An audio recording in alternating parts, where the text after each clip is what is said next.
Jina la Yesu Kristo libarikiwe. Karibu tujifunze maneno ya uzima. Na ujumbe wa siku wa leo ambao nakuletea una kichwa kinachosema sulubisha mwili wako kwa Bwana. Sulubisha mwili wako kwa Bwana. Huu ujumbe tunapata katika kitabu kile cha Galatia sura ya 5 na ule mstari wa 24 ambapo Biblia inasema, na hao walio wa Kristo Yesu wamesulubisha mwili pamoja na mawazo yake mabaya na tamaa zake. Biblia inatuambia kwamba hao walio katika Kristo Bwana Yesu wamesulubisha mwili pamoja na mawazo yake mabaya. Kwa maana yake watu wote walio ndani ya Yesu Kristo, wale ambao wamekwisha muamini Yesu Kristo na kuamua kumfuata kwa kudhamiria kabisa, wote wamesulubisha miili yao katika yeye Yesu Kristo wa Nazareti. Na ujumbe wa siku wa leo unasema sulubisha mwili wako kwa Bwana. Sulubisha mwili wako kwa Bwana. Kwa nini unatakiwa usulubishe mwili wako kwa Bwana? Kwa sababu adui wa kwanza kabisa wa mtu ni mwili wake mwenyewe. Kabla ya shetani, adui wa kwanza wa mtu ni mwili wake mwenyewe. Maana yake ni kwamba mwili wako, shetani anautumia mwili wako kwa ajili ya kufanya wewe utende dhambi. Kwa hiyo ili uweze kumshinda kwanza adui shetani mwenyewe, unapaswa kusulubisha mwili wako kwa Bwana. Unapaswa kusulubisha mwili wako kwa Bwana. Kwa hiyo maana yake ni kwamba ukiendekeza mapenzi ya mwili wako, siku zote fahamu kabisa hili, ukiendekeza tamaa za mwili wako, mapenzi ya mwili wako, maana yake ni kwamba mwisho wako utaangukia katika dhambi. Maana yake ni kwamba mwisho wako ujue kabisa kwamba utaangukia katika dhambi. Kwa hiyo maana yake unapaswa kuua au kusulubisha mwili wako kwa Bwana. Unapaswa kusulubisha mwili wako kwa Bwana.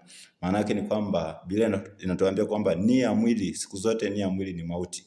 Nia ya mwili ni mauti siku zote. Biblia inasema katika kitabu cha, naomba nisome kitabu kile cha Warumi. Kitabu cha Warumi sura ya 8, nikusomee ule mstari wa 5. Kitabu cha Warumi sura ya 8 tusome mstari ule wa 5 ambapo anasema neno la Mungu, kwa maana wale waufuatao mwili huyafikiri mambo ya mwili, bali wale waifuatao roho huyafikiri mambo ya roho. Kwa kuwa nia ya mwili ni mauti, bali nia ya roho ni uzima na amani. Anasema kwamba kwa kuwa nia ya mwili ni mauti, bali nia ya roho ni uzima na amani. Kwa kuwa ile nia ya mwili ni uadui juu ya Mungu, kwa maana haitii sheria ya Mungu wala haiwezi kutii. Kwa hiyo maana yake kwamba mwili siku zote nia yake ni mauti na kupelekea mauti. Kwa hiyo ukitii mwili, ukitii na kufuata mapenzi ya mwili na kuruhusu tamaa ya mwili, mwisho wa siku utaangukia mautini. Maana yake kwamba utaingia katika dhambi na mshahara dhambi ni mauti. Kwa hiyo maana yake ni kusulubisha mwili, ni kusulubisha mwili. Nitakwambia maana ya kusulubisha mwili ni nini. Kwa hiyo ukitaka kumkaribia Mungu zaidi, kama vile Biblia inasema kwamba mkaribieni Mungu na Mungu atawakaribia. Kwa hiyo ukitaka kumkaribia Mungu, basi sulubisha mwili wako kwa Bwana.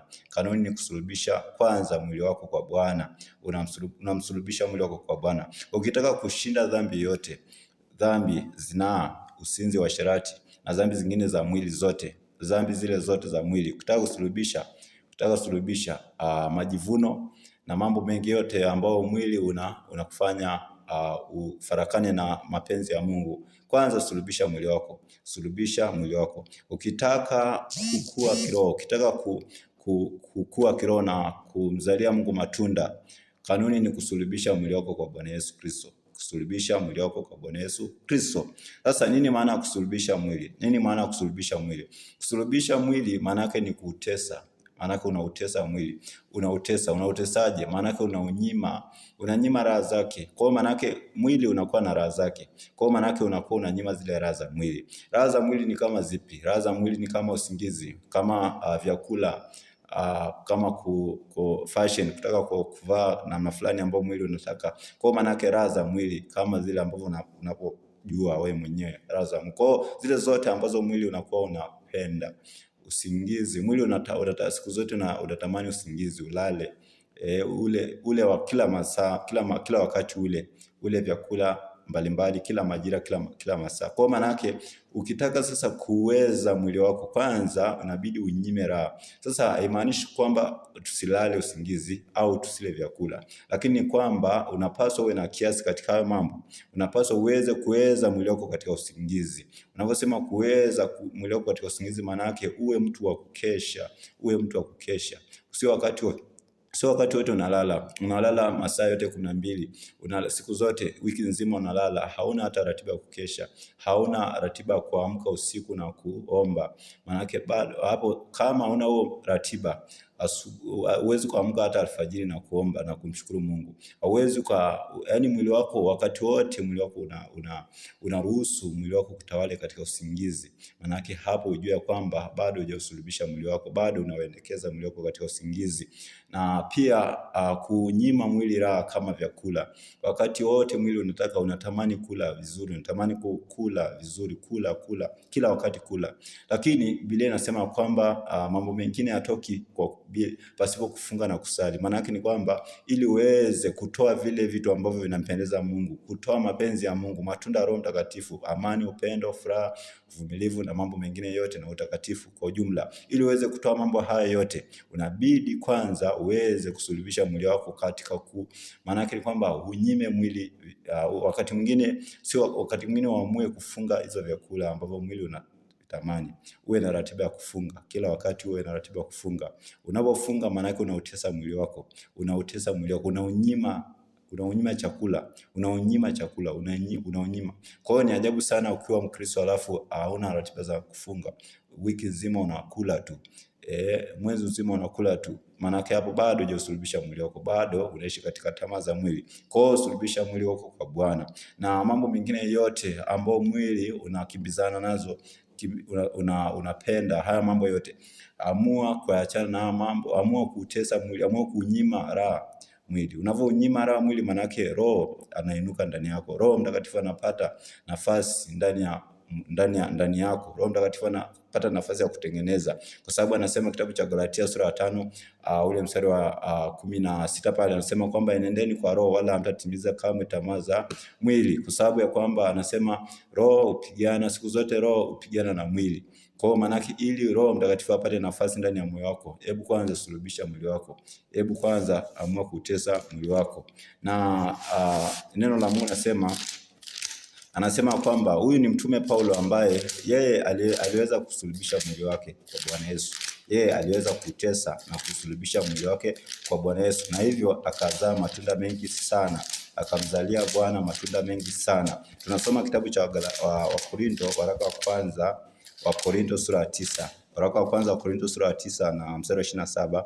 Waraka wa kwanza, huyu ni mtume Paulo ambaye anasema katika kitabu cha waraka wa kwanza wa Korinto sura ya 9 na ule mstari wa 27. Ule mstari wa 27 anasema bali na utesa mwili wangu na kutumikisha isiwe nikiisha kuwahubiri wengine mwenyewe niwe mtu wa kukataliwa. Huyu ni mtume Paulo ambaye anasema kwamba yeye ameutesa mwili wake kwa Bwana. Maana yake amesulubisha mwili wake kwa Bwana Yesu. Ameutesa katika mifungo, ameutesa katika mikesha, ameutesa mwili wake katika kuhubiri Injili, kutumikisha mwili wake katika kuhubiri, kutoa mwili wake katika kuhubiri Injili, kutembea na huku na huko, kupanda milima na kuomba. Maana huko kote ni kutesa mwili, huko kote ni kutesa. Na Biblia inasema kwamba tusulubishe miili yetu kwa Bwana Yesu Kristo ili tuweze kumzalia Bwana matunda na tuweze kuishi mapenzi ya Mungu. Maana tuweze kuishi maisha ya utakatifu yanayompendeza Mungu. Kwa hiyo ndugu yangu, leo hii umepata ujumbe huu, hebu nenda kaamue kutesa mwili wako sasa. Hebu nenda kaamue kutesa kusulubisha mwili wako kwa Bwana ili uweze kuishi maisha ya utakatifu. Kumbuka ujumbe huu ni kwa wale ambao wamekwisha muamini Yesu Kristo. Na kama hujaweza kumwamini Yesu Kristo, unapaswa kwanza uweze kumwamini Yesu Kristo wa Nazareti ili akupe nguvu na akuweza kushinda mwili wako. Bila hivyo hawezi kusulubisha mwili wako, hawezi kushinda mwili wako, hawezi kushinda tamaa za mwili. Haijalisha kwamba utafanya nini, lazima uamue kumpokea Yesu Kristo wa Nazareti kwa kuamini kabisa ndani ya moyo wako na kuikana nafsi yako na kuachana na ulimwengu na kuachana na dhambi. Kumbuka kwamba tunaishi katika siku za mwisho na Yesu Kristo amekaribia kurudi. Hivyo ni wakati wa kufufuka na kumvaa Bwana Yesu Kristo na kusulubisha miili yetu kwa Yesu Kristo wa Nazareti, na Mungu wa mbinguni aweze kubariki. Shalom.